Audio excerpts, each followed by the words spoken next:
Good morning. It's Sunday morning and I'm unshowered because I showered last night and went to bed with wet hair. Yeah, this is Star Thinker, also known as Randy, and I just ran over a cell phone. I just caught it out of my eye when I went over it. Somebody lost their cell phone and I guess it's gone forever now. I was going to go boots on the ground in 12 days. I was going to leave Friday morning after work. I get out of work at like 7 a.m. I was going to leave right from work Friday morning. I would have gotten to my spot Friday evening, and I don't know, I probably would have camped out somewhere, and then did my boots on the ground Saturday morning. But I'm sure we all got the big sucker punch last night. It's been announced by Forrest Fenn that the treasure has been found. And like I said, I just got out of the shower last night and I saw Kyle Lazar's was going live, and I thought, well, he's probably talking bunker or something. I flipped it on, and for some reason I had a really bad connection. It was choppy, and it's never done that before. And all I heard was treasure found, and then it cut out, and then yes, it's been confirmed, treasure found, and then it cut out again. I'm like, what the hell?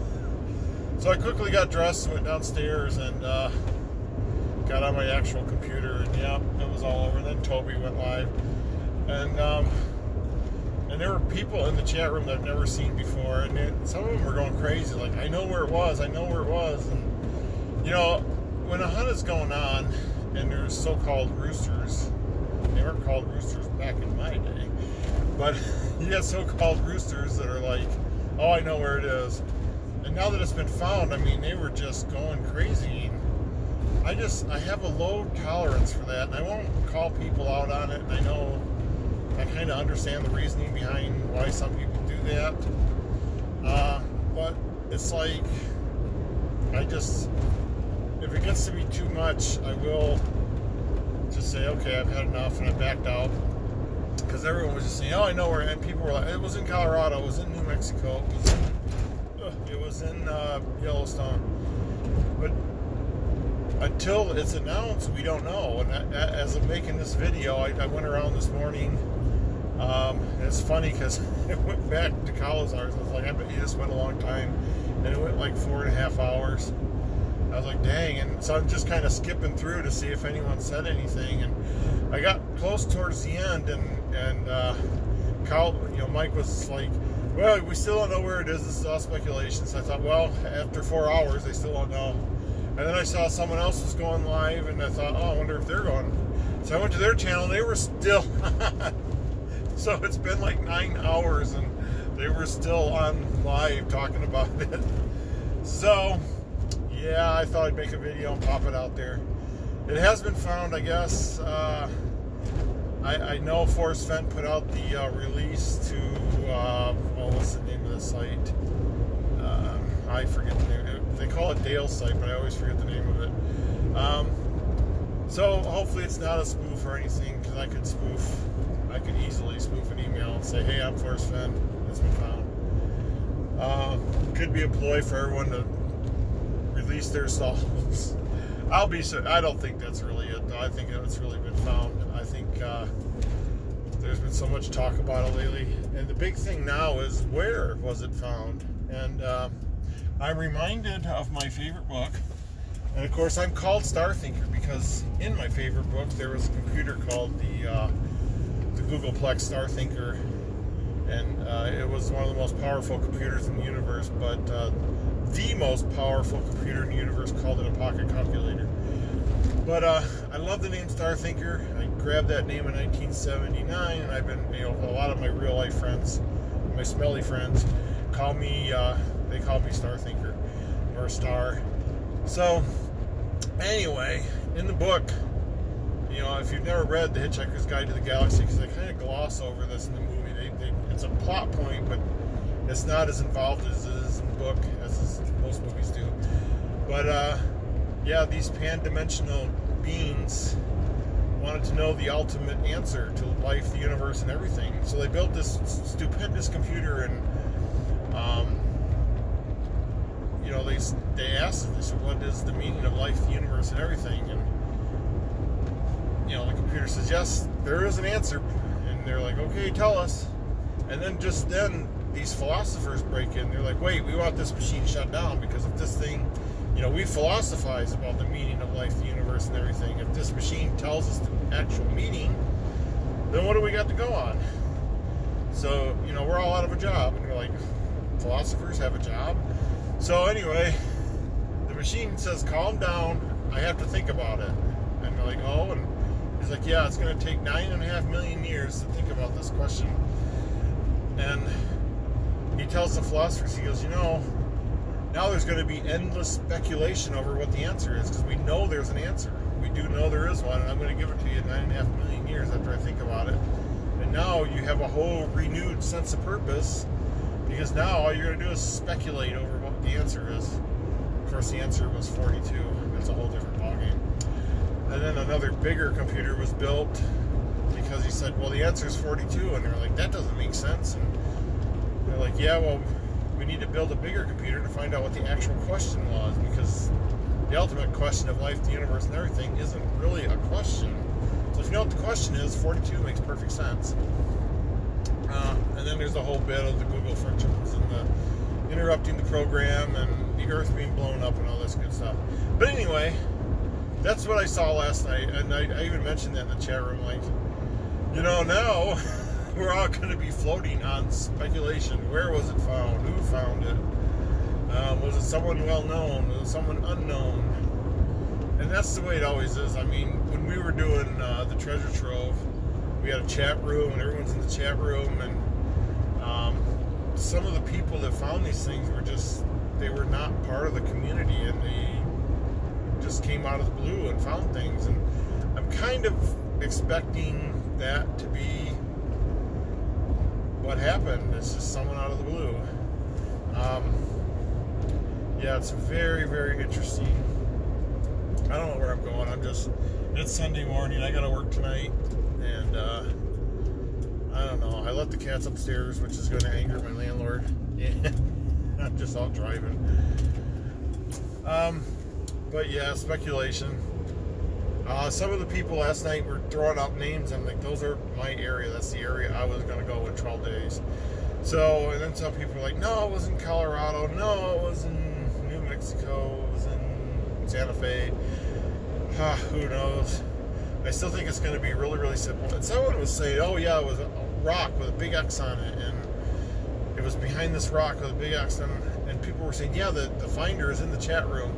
But no one would come out and say they were the finder. And again, I have a really low tolerance. I lasted about half an hour, I think. And there were so many people crowing that they knew where it was. I'm like, well, they all can't be the finder. I just got out of there. I don't remember what I did after that, because I watched a movie. I watched one of my favorite movies. I was drinking rum, so I remember putting Three Amigos in, and that's when I fell asleep. So I did end up watching a movie and falling asleep on the second movie. I'm going to go back home after this, and I'm going to watch, I don't know why, but I've been wanting to watch the Three Amigos for quite a while now. Anyway, yeah. So I revealed my solve. Should I? What if this was a hoax? That's what they want. But yeah, my solve was a common place that many people had hunted before, and many people were going to hunt. And people had just hunted in the last couple of weekends. And that could have been it. They could have found it. And if they did, and it was my area, I will probably go into a deep, dark depression with excessive misery. Oh boy, it's going to be a ride. But I'm happy for whoever found it. I really am. They're in for a ride. Their lives will be turned upside down. I mean, I was pretty much a nobody. I was going through a divorce. I was going through having my home what do they call it? I was going through having my home not repossessed. What do they call it when they take back a home on the mortgage? foreclosed. My home was being foreclosed on. And that's when I discovered that if I quit my job, I would get literally $64,000. And I thought, you know what? I'm going to quit my job. And I took that money, and that's when I toured all states west of the Mississippi. I saw a lot of neat things. I have no pictures because I had a dual hard drive failure over the course of like several weeks, and because of that I lost all my pictures from that trip, which is just a killer. But it was just an awesome trip, and that part of that trip was to find, because everyone's saying, yeah, you're gonna die in Mason City, there's nothing going on there, you're horribly lonely, you're not meeting people. And I thought, well, where can I go? And I had some friends in Denver, and I went to Denver. Part of my trip was like I was driving around, I was visiting cities to kind of like try them out. And I went to Seattle, and I went down to one of the places I seriously considered was Sedona. And so I went to Denver, and I was like, you know, Denver's pretty nice, it's close to the mountains. I did live in Denver for about four years, and then came back to Mason City when that's a long story. My kids were having grandkids, and Dell wanted me back, and this duplex opened up next to my daughter, and then my daughter bought a house, and she wanted me to live in the basement. So now I live in a little 300 square foot studio apartment in the basement of my daughter's house. Hey, you just got my life story. But yeah, when I found the snail just before that, and you know, I was on the Today Show, and I went to several meetups, and some of those people I met, like my absolute best friend in the world through that. We are still best friends to this day. We were talking last night and texted her, say, hey, that treasure's been found. And she's like, oh, I bet you're really bummed out. And, you know, that's been 15 years or so now, and you know, she's still the one I turn to when something goes wrong. So because of that treasure hunt, I've made lifelong friends, and I have friends, you know, they're still like on my Facebook wall, and I follow them, and I worry about them because they're in Tornado Alley, and they're always recording about tornadoes. And so yeah, lifelong friends. And I think I might have made, I wasn't in this hunt very long because I just got involved a couple months ago, and I don't know if I got really close to anybody, but yeah, I met a few people that I'll probably know for a long time, because I do still have my hunt out, and these people are already working on it, and who knows, maybe I'll see a surge in book sales now, and all will be good. But yeah, it was a sucker punch last night. So anyway, endless speculation. Who knows, by the time I post this, maybe someone's come forward, maybe Forrest Fenn has come forward. One thing Michael Stather, well, yeah, he did. He printed a book with all the answers in it. Of course, he had like 13 puzzles in the book, so it was a lot to go through. I don't know if Forrest Fenn will do something like that, or if he'll leave it up to the finder. But maybe he'll spell everything out, and if nothing else, people can be nostalgic and walk through, just like they do with The Secret. The Secret, you know, some of those have been found, and I know when I was in Chicago, I walked through the Solve, and when I was down south, I walked through the Solve, just to like be nostalgic and walk through, you know, how people found the cask. And yeah, and not only that, but you know, we're going through turbulent times, to say the least. Being on lockdown, riots breaking out, the world catching fire, it's just crazy. So yeah, I'm sure the finder's really happy, and who knows, but in 2 weeks I still have a week off, so maybe I'll do something else. Maybe I'll go to my favorite spot in Pike Forest and play in the river. There's a river I like to play in there. I actually carry goggles with me when I hike. case I do find a river. I don't know. It's all crazy, and maybe I'll turn that in and save my leave for some other time. But I really do need a break, and I really do want to see the mountains again. So I don't know what I'll do in 2 weeks, but I'm just making this video to let you know. Yeah, sucker punch right in the stomach, and I've already gone on longer than I wanted to. I guess because I just told you my life story. But it's a beautiful day. I'm home alone because, apparently COVID doesn't exist anymore. My daughter took her whole family to a resort in Wisconsin. She wants to live there, and so she goes there whenever she gets a chance. Hotel, like, she's on a list, so the hotel's like, hey, we're open, we're taking reservations, and she was like, boom, reservation. That's where they are this weekend, so I'm being naughty and letting the cats come upstairs, and hopefully they won't shed too much. Yeah, but I just got out. I wanted to do a video, but I look totally awful. I look a little better when I put my hat and sunglasses on and drive around. But endless speculation. I will say my solve was in the area where everyone said it was. Well, everyone was searching, but no one could find it, and that was up in the Gallatin? Anyway, up by Gardner, Montana, up by the northern exit to the park, because that's where warm water's hauled.